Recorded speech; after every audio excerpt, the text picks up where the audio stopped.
Numbers की 10,000 या उससे ज़्यादा नंबर्स की कोई रोक टोक नहीं लगाई जाए, तब हम रामलीला मैदान में प्रोग्राम करेंगे। और मुझे पूरी उम्मीद है कोर्ट हमें परमिशन देगी, क्योंकि ये कानून कहता है, ये संविधान कहता है कि इस तरह की रोक टोक अगर किसी और पे नहीं लगती तो हम पे भी नहीं लगनी चाहिए। कॉमन मिनिमम प्रोग्राम वाला SC ST OBC और माइनॉरिटीज़ का वो मुसलमानों की तरफ से इनिशिएट किया जाएगा। उसके लिए 18 तारीख को ऐवान गालिब में हम लोग सुबह 10 बजे से लेके 2 बजे तक का वो प्रोग्राम होगा। वो ये कहेंगे कि मुल्क में जो बेईमानी हो रही है, मुल्क को जो बेचा जा रहा है, मुल्क को जो तबाह किया जा रहा है, मुल्क में जो महंगाई है, मुल्क में जो बेरोजगारी है, उसके खिलाफ एहतजाजन उन्होंने ये काम किया है। उस मीडिया को इसीलिए नहीं बुलाया है क्योंकि वो सही को भी गलत करके पेश करते हैं, और खास तौर से अमित शाह को जिम्मेदारी लेते हुए अपने पद से त्यागपत्र देना चाहिए।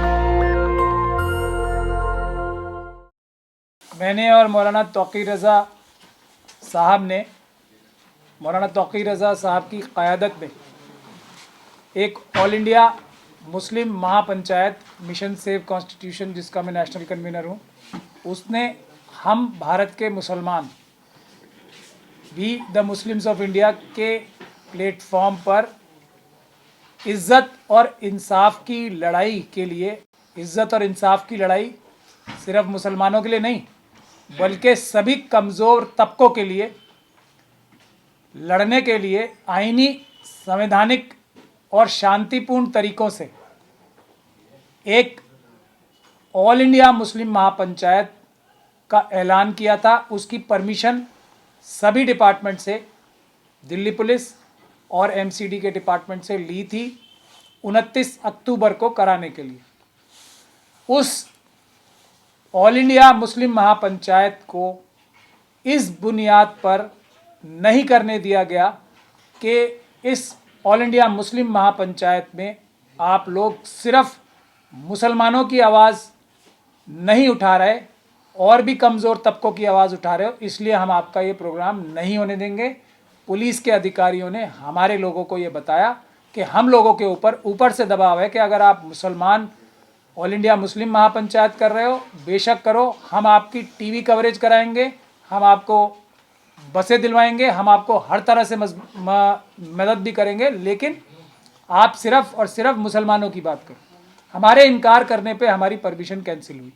उसके बाद हमने कोर्ट से इजाज़त लेके दोबारा 3 राउंड बाद हमें कोर्ट से इजाज़त मिली, लेकिन दिल्ली पुलिस और यूनियन ऑफ इंडिया और दूसरे महकमों ने, ख़ास तौर पे यूनियन ऑफ इंडिया और दिल्ली पुलिस ने ये कोर्ट को कन्विंस किया कि 10,000 से ज़्यादा लोग नहीं होने चाहिए, और हमें कंडीशनल परमिशन मिली कि 10,000 से ज़्यादा लोग नहीं होंगे। ये अंडरटेकिंग कोर्ट से हमने ली और कोर्ट ने हम पे बंदिश भी लगाई।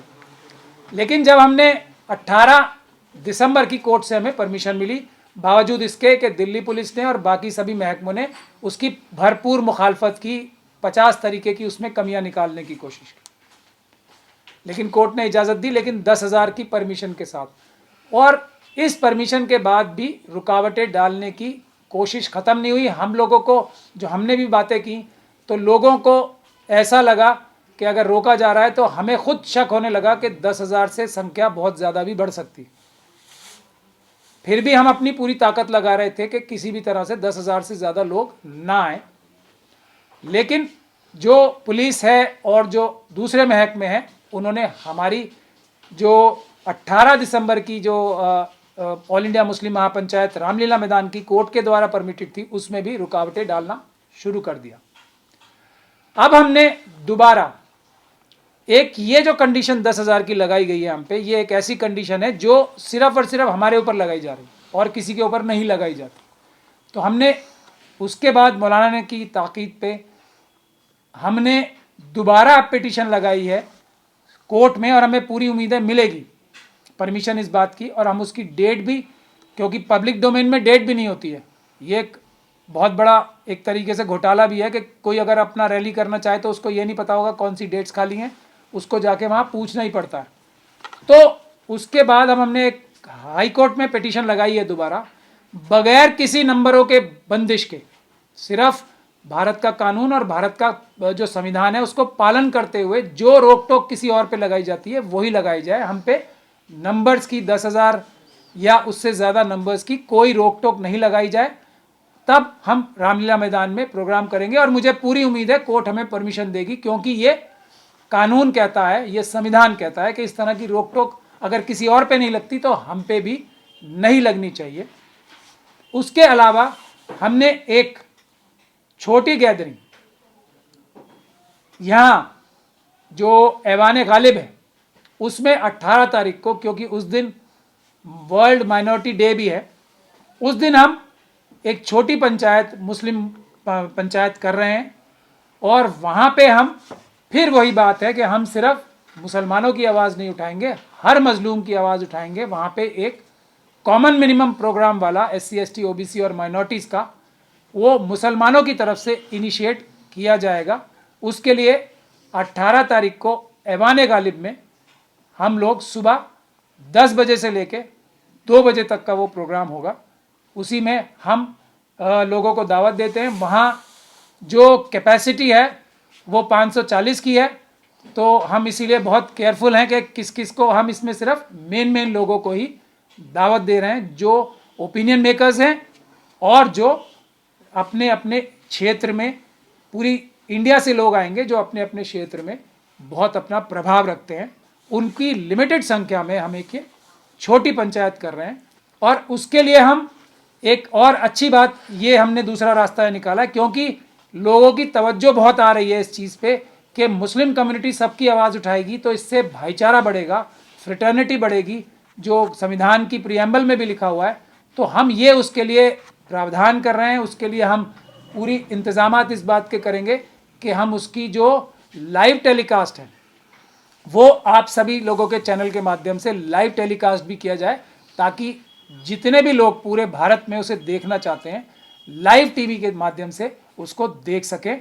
उसके लिए हमारा जो मिशन सेव कॉन्स्टिट्यूशन का जो ऑफिशियल पेज भी है उस पर भी वो लाइव टेलीकास्ट किया जाएगा और दूसरे भी बहुत सारे चैनल्स उसको लाइव टेलीकास्ट करेंगे। तो 10 से लेकर 2 बजे तक आप सब लोग अपने घरों में या जहां भी हैं टेलीफोन पे खाली रहें। और यहाँ पर जो पूरे मुल्क से चुनिंदा लोग आएंगे 540, मेरे ख्याल से 2-3 लोग हम बढ़ा लें तो अच्छा रहेगा, क्योंकि 543 ही लोकसभा की भी जो उसकी सीटें हैं, तो हम 2-3 लोगों की तो इतनी, खैर उस पर भी होते हैं स्टेज पे भी, तो 543 के करीब लोग आप समझ लीजिए कि उस दिन वहाँ आएंगे अपने अपने अलग अलग क्षेत्रों से, ताकि हम कोई रास्ता ढूंढ सकें पूरे देश को इस अंधेरे से निकालने का जो हर मजलूम पे जुल्म हो रहा है, उनकी मुश्तरका एक साथ लड़ाई लड़ने का कोई प्लान बनाया जा सके। मैं मौलाना से गुजारिश करूंगा कि वो तफसीली बात आपको बताएं कि क्या हमारे प्लान्स हैं इस सिलसिले में कि हम ये जहर जो RSS और BJP क्रिएट कर रही है लोगों को आपस में लड़ा के, उसको कैसे कम किया जा सके और संविधान की रक्षा कैसे की जा सके। संविधान की रक्षा होगी, संविधान बचेगा तो सभी मजलूम बचेंगे, सभी लोग बचेंगे और सभी खुशहाल रहेंगे। क्या लगता है आपको कि देश सच में सुरक्षित हाथों में है? अब ये तो तमाम दुनिया देख रही है कि कितने सुरक्षित हाथों में है और कितने जिम्मेदार हाथों में है। अगर वो ज़रा सी भी जिम्मेदारी महसूस करते और इस बेइज्जती को बेइज्जती समझते और अगर उनमें ज़रा सी भी गैरत होती तो इस हमले की जिम्मेदारी लेते हुए अपने पद से इस्तीफा दे देना चाहिए था, जो नहीं दिया गया। इसका मतलब यह है कि बेगैरती का कंबल ओढ़कर बैठे हुए हैं, कितनी ही बेइज्जती की जाए ये अपना पद छोड़ने को तैयार नहीं होंगे। लेकिन जो लोग कार्रवाई की मांग कर रहे हैं या इसकी मुखालफत कर रहे हैं उन्हें सस्पेंड किया जा रहा है संसद। एक बात समझ लीजिए, मुझे जब ये धुएं वाला बम चला पार्लियामेंट में तो मुझे शहीद भगत सिंह याद आ गए। बम उन्होंने भी मारा था, पार्लियामेंट पे मारा था, और ऐसा नहीं मारा था जिससे कोई नुकसान हो, किसी की हानि हो, जानी या माली नुकसान हो। उन्होंने सिर्फ लोगों की तवज्जो अपनी तरफ मबजूल करने के लिए और ये कि कितना जुल्म हो रहा है अंग्रेज सरकार द्वारा हिंदुस्तानियों पर, ये बताने के लिए उन्होंने ये काम किया था। इन लड़कों ने जो काम किया है इनका इस काम के पीछे असल मकसद क्या है, उस मकसद को समझने की जरूरत है। इन्होंने आवाज उठाने की कोशिश की है, मीडिया से उन लोगों को दूर रखा जा रहा है, वरना मैं दावे के साथ कहता हूं वो ये कहेंगे कि मुल्क में जो बेईमानी हो रही है, मुल्क को जो बेचा जा रहा है, मुल्क को जो तबाह किया जा रहा है, मुल्क में जो महंगाई है, मुल्क में जो बेरोजगारी है, उसके खिलाफ एहतजाजन उन्होंने ये काम किया है। यही वर्ड है उनके जब उन्हें गिरफ्तार किया गया। तो ये तानाशाही वाले लोग बिल्कुल वही अंग्रेजों वाला रवैया उनके साथ इख्तियार कर रहे हैं। जिस तरह अंग्रेजों ने शहीद भगत सिंह के साथ किया, उसी तरह इन बच्चों के साथ मुझे लगता है कि किया जाएगा। और इन बच्चों ने हिंदुस्तान को जगाने की कोशिश की है। मैं उनके समर्थन में खड़ा हूं और उनकी हिमायत में खड़ा हूं, और उनके इस फेल से ये जाहिर होता है कि उनके दिलों में देश प्रेम की भावना बहुत ज्यादा है। देखिए मौलाना साहब, जिस तरह से मीडिया खामोश है, अगर जिस तरह का नाम है, अगर इसी नाम मुसलमान का नाम होता तो मीडिया का रवैया किस तरह का होता? जिस तरह के मीडिया की आप बात कर रहे हो, मैंने अपनी प्रेस कॉन्फ्रेंस में उस मीडिया को इसीलिए नहीं बुलाया है क्योंकि वो सही को भी गलत करके पेश करते हैं, वो अच्छाई को भी बुराई करके पेश करते हैं, और बुराई को अच्छाई करके पेश किया जाता है। अगर उन मीडिया वालों में, इस गोदी मीडिया के दिलो दिमाग में जरा सी भी इंसानियत होती तो उन बच्चों की हिमायत में बात की जाती, उन बच्चों की मुखालफत में नहीं की जानी चाहिए। लेकिन 9 साल जिस तरह विदेशों में डंका बजा, वहीं अब ये भी तो बात कही जाएगी ना कि देश की संसद तक सुरक्षित नहीं है, तो ये तो देश की बेइज्जती हो रही है। नहीं तो देश को बेइज्जत करने का ही काम नरेंद्र मोदी और हमारे अमित शाह साहब कर रहे हैं। अमित शाह ने, मैंने सुना कि उर्दू के अल्फाज पुलिस में के जो इस्तेमाल होते हैं उनमें से कितने उर्दू के अल्फाज निकालने की बात कही। मैं ये कहता हूं कि अमित शाह साहब पहले अपने नाम में से शाह निकालो, क्योंकि शाह भी हिंदी का लफ्ज नहीं है, शाह हिंदी का लफ्ज नहीं है। अपने नाम में से तो पहले उर्दू निकाल दो, फारसी निकाल दो। अपने नाम के साथ तो तुम रखोगे, लेकिन कानून में जो अल्फाज इस्तेमाल किए जाते हैं, पुलिस में जो इस्तेमाल किए जाते हैं, उनसे तुम्हें हिंदू मुसलमानों से इस कदर नफरत क्यों है, उसकी वजह बयान करना चाहिए। लेकिन जिन बच्चों पे यूएपीए लगा है, क्या आप उनके समर्थन में हैं? मैं उन बच्चों के पूरी तरह से समर्थन हूं, क्योंकि मैं शहीद भगत सिंह के भी समर्थन में था, और इस किस्म की जो सोच रखते हैं, जो देश प्रेम की भावना रखते हैं और अपने बेरोजगार भाइयों के लिए कुछ करने की कोशिश की है, अपने देश की महंगाई की तरफ मुतवज्जे करने की कोशिश की गई है, ऐसे लोगों के साथ तमाम हिंदुस्तानियों को खड़ा होना चाहिए।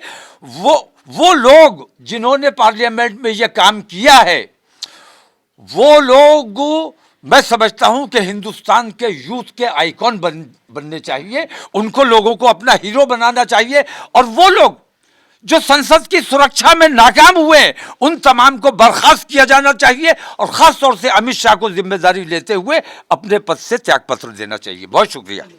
नेशनल दस्तक की आपसे गुजारिश है कि अगर इसको बचाना चाहते हैं तो नेशनल दस्तक को सब्सक्राइब करने के लिए रेड कलर के सब्सक्राइब बटन को दबाएं, फिर बेल आइकन की घंटी दबाएं। नेशनल दस्तक को बचाने के लिए बहुत जरूरी है कि हर खबर को शेयर करें, लाइक करें, कमेंट जरूर करें।